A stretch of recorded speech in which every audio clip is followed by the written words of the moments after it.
اچھا، تو آج ہم پاکستان کے آئین کے ایک ایسے حصے پر بات کرنے والے ہیں جو بہت بہت اہم ہے، لیکن جس پر عموماً اتنی گہرائی میں بات نہیں ہوتی، یعنی اعلیٰ عدالتوں میں ججوں کی تقرری کا عمل۔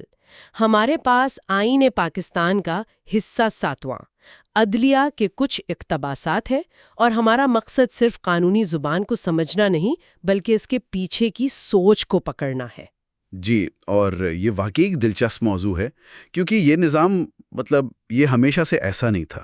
یہ آئین میں خاص طور پر 18ویں ترمیم کے بعد بہت بڑی تبدیلیوں کا نتیجہ ہے۔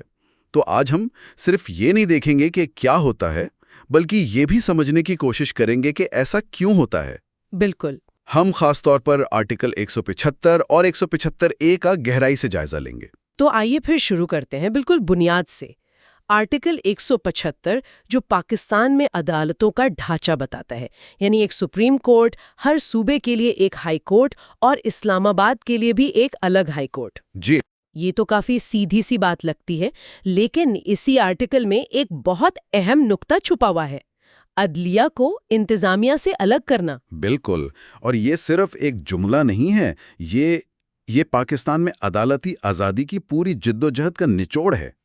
آئین کہتا ہے کہ عدلیہ کو انتظامیہ یعنی ایگزیکٹو سے بالتدریج الگ کیا جائے گا، اور اس کے لیے 14 سال کا وقت دیا گیا تھا۔ اچھا، لیکن یہ علیحدگی عملی طور پر دکھتی کیسی ہے؟ اس کا کیا مطلب ہے کہ ایک جج انتظامیہ سے آزاد ہے؟ دیکھیں، اس کا ایک بہت بڑا عملی مطلب یہ تھا کہ پہلے نچلی سطح پر جوڈیشل آفیسرز جیسے جوڈیشل میجسٹریٹ وہ انتظامیہ کے افسروں کے ماتحت کام کرتے تھے، ڈپٹی کمشنر کے ماتحت۔ اوہ، تو اس کا مطلب تھا کہ انتظامیہ کا دباؤ انصاف کے فیصلوں پر پڑ سکتا تھا۔ صحیح۔ اس علیحدگی کے بعد تمام جوڈیشل آفیسرز مکمل طور پر ہائی کورٹ کے ماتحت آ گئے ہیں۔ ان کی تقرری، طریقی، سب کچھ عدلیہ کے ہاتھ میں ہے۔ یعنی مقصد صرف بڑی عدالتیں بنانا نہیں بلکہ نچلی سطح سے ہی اس بات کو یقینی بنانا ہے کہ فیصلے قانون کے مطابق ہوں، کسی سرکاری افسر کی خواہش پر نہیں۔ بالکل۔ تو جب یہ آزاد عدالتیں قائم ہو گئیں تو پھر سب سے بڑا سوال آتا ہے کہ ان میں جج کون لگائے گا، اور یہیں سے آرٹیکل 175A کا کردار شروع ہوتا ہے، جو جوڈیشل کمیشن آف پاکستان کی بنیاد رکھتا ہے۔ جی ہاں، یہ کمیشن 2010 میں 18ویں ترمیم کے ذریعے آئین کا حصہ بنا۔ اس سے پہلے ججوں کی تقرری کا اختیار کافی حد تک صدر اور چیف جسٹس کے ہاتھ میں تھا، جس پر آپ کہہ سکتے ہیں کہ پسند و ناپسند کے الزامات لگتے تھے۔ تو اس کمیشن کا بنیادی مقصد اسی عمل کو زیادہ شفاف اور وسیع البنیاد بنانا تھا۔ تو آئیے اس کمیشن کی ساخت کو دیکھتے ہیں، کیونکہ اصل کہانی تو وہیں چھپی ہے۔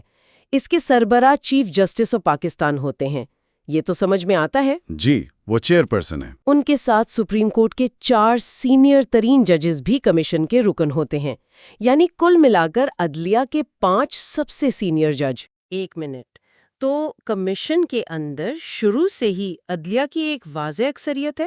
اس سے یہ خطرہ نہیں ہوتا کہ عدلیہ خود ہی اپنے جیسے لوگوں کو چنتی رہے اور کوئی بیرونی رائے شامل ہی نہ ہو؟ یہ ایک بہت اہم نقطہ ہے، اور آئین بنانے والوں نے شاید اسی خطرے کو بھانپتے ہوئے کمیشن کی ساخت کو مزید متنوع بنایا ہے۔ عدلیہ کی اکثریت تو ہے، لیکن وہ اکیلے نہیں ہے۔ اچھا؟ اس کمیشن میں حکومت کی نمائندگی بھی ہے۔ وفاقی وزیر قانون و انصاف اور اٹارنی جنرل آف پاکستان بھی اس کے رکن ہیں۔ ٹھیک ہے۔ یعنی حکومت جو ملک کا انتظامی ڈھانچہ چلاتی ہے، اس کی آواز بھی شامل ہے۔ لیکن وکلا کا کیا کردار ہے جو روز ان ججوں کے سامنے پیش ہوتے ہیں؟ ان کا کردار بہت اہم سمجھا گیا۔ پاکستان بار کونسل، جو ملک بھر کے وکلا کی نمائندہ تنظیم ہے، وہ اپنی طرف سے ایک سینئر وکیل کو نامزد کرتی ہے جن کا کم از کم 15 سال کا تجربہ ہو۔ صحیح۔ اس کے علاوہ سپریم کورٹ کے ایک ریٹائرڈ چیف جسٹس یا جج کو بھی شامل کیا جاتا ہے تاکہ تجربے کا تسلسل بھی رہے۔ تو اب تصویر کچھ واضح ہو رہی ہے۔ یہ صرف ججوں کا ایک کلب نہیں ہے جو نئے جج چن رہا ہو، اس میں عدلیہ، حکومت اور وکلا برادری تینوں ستون شامل ہیں۔ جی، کاغذ پر تو یہ اختیارات کی تقسیم کا ایک بہترین نمونہ لگتا ہے۔ بالکل۔ نظریاتی طور پر یہ ممکن ہے کہ عدلیہ کا وزن زیادہ ہو، لیکن اس نظام کی خوبصورتی یہی ہے کہ یہ سب کو ایک میز پر لے آتا ہے۔ ایک وکیل اپنے تجربے کی بنیاد پر بہتر بتا سکتا ہے کہ امیدوار کا قانونی علم کیسا ہے، اس کا عدالت میں رویہ کیسا ہے۔ صحیح۔ تو بھلے ہی ووٹنگ میں عدلیہ کا وزن زیادہ ہو، لیکن بحث میں ہر زاویہ نظر شامل ہو جاتا ہے۔ لیکن آپ نے کہا تھا کہ عمل یہاں ختم نہیں ہوتا۔ جی نہیں، کمیشن کا کام صرف نامزدگی کرنا ہے۔ تو یہ کمیشن تو بہت طاقتور لگتا ہے، جس میں عدلیہ کا پلڑا بھاری ہے، لیکن کیا یہ پوری کہانی ہے؟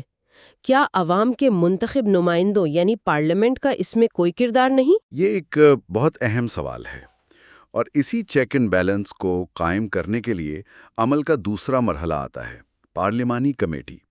جوڈیشل کمیشن کی طرف سے بھیجی گئی نامزدگی حتمی نہیں ہوتی، اسے پارلیمنٹ کے خصوصی کمیٹی سے منظور ہونا ہوتا ہے۔ اچھا، تو ایک پارلیمنٹری فلٹر بھی موجود ہے۔ اس کمیٹی میں کون کون ہوتا ہے؟ کیا اس میں بھی حکومت کی اکثریت ہوتی ہے؟ نہیں، اور یہی اس کمیٹی کی سب سے منفرد بات ہے۔ اس میں کل 8 اراکین ہوتے ہیں، 4 قومی اسمبلی سے اور 4 سینٹ سے۔ ٹھیک ہے۔ لیکن اس سے بھی اہم بات یہ ہے کہ ان میں سے آدھے اراکین حکومتی بنچوں سے ہوتے ہیں اور آدھے اپوزیشن سے۔ کیا واقعی؟ جی، ہر ایوان سے 2 حکومت کے اور 2 اپوزیشن کے۔ یہ تو بہت ہی غیر معمولی بات ہے، مطلب حکومت اور اپوزیشن کو برابر کی نمائندگی دی گئی ہے۔ یہ تو جان بوجھ کر ایسا نظام بنایا گیا ہے جہاں کوئی ایک سیاسی جماعت اپنی مرضی نہ چلا سکے۔ بالکل، اس کا مقصد ہی یہی ہے کہ نامزدگی پر بحث امیدوار کی قابلیت پر ہو، نہ کہ اس کی سیاسی وابستگی پر۔ اور اس مقصد کو مزید مضبوط کرنے کے لیے آئین میں ایک اور شرط رکھی گئی ہے۔ کمیٹی کے پاس نامزدگی موصول ہونے کے بعد 14 دن ہوتے ہیں۔ اور وہ شرط کیا ہے؟ کمیٹی کسی نامزدگی کو صرف سادہ اکثریت سے مسترد نہیں کر سکتی۔ نامزدگی کو مسترد کرنے کے لیے کمیٹی کو 3/4 اکثریت سے فیصلہ کرنا ہوتا ہے۔ 3/4 اکثریت؟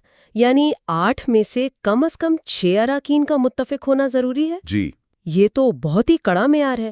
اس کا تو مطلب یہ ہوا کہ اگر حکومت کے 4 اراکین بھی کسی نامزدگی کے خلاف ہوں، تب بھی وہ اسے اکیلے مسترد نہیں کر سکتے۔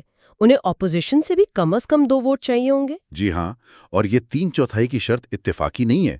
اس کا اصل مقصد یہ ہے کہ پارلیمانی کمیٹی کا کردار صرف ایک ایمرجنسی بریک جیسا ہو۔ یعنی وہ بہت کم استعمال ہو۔ بالکل۔ آئین بنانے والے یہ نہیں چاہتے تھے کہ سیاسی اختلافات کی بنیاد پر ہر دوسری نامزدگی مسترد ہو جائے۔ اگر کمیٹی 14 دن میں کوئی فیصلہ نہیں کرتی یا 3/4 اکثریت سے نامزدگی کو مسترد نہیں کر پاتی تو نامزدگی کو منظور سمجھا جاتا ہے۔ تو یہ ایک دوہرے لاک کا نظام ہے؟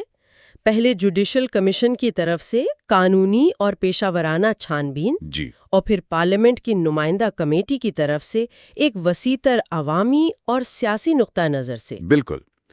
یہ جوڈیشل کمیشن کی پیشہ ورانہ مہارت اور پارلیمنٹری کمیٹی کی جمہوری نگرانی کے درمیان ایک نازک توازن قائم کرنے کی کوشش ہے۔ یہ تو سپریم کورٹ کے ججوں کی تقرری کا عمل ہو گیا۔ کیا ہائی کورٹس کے لیے بھی یہی طریقہ کار ہے یا اس میں کچھ فرق ہے؟ بنیادی ڈھانچہ یہی ہے، لیکن اس میں بہت منطقی طور پر صوبائی نمائندگی شامل ہو جاتی ہے۔ جب کسی ہائی کورٹ میں تقرری پر غور ہو رہا ہو تو جوڈیشل کمیشن کے مستقل اراکین کے ساتھ کچھ نئے اراکین بھی اس اجلاس میں شامل ہو جاتے ہیں۔ وہ کون ہوتے ہیں؟ اس میں متعلقہ ہائی کورٹ کے چیف جسٹس، اچھا اسی ہائی کورٹ کے سینئر ترین جج، اچھا اس صوبے کے وزیر قانون اور صوبائی بار کونسل کی طرف سے نامزد کردہ ایک سینئر وکیل۔ تو اصول وہی ہے، لیکن اسے مقامی سطح پر لاگو کر دیا گیا ہے۔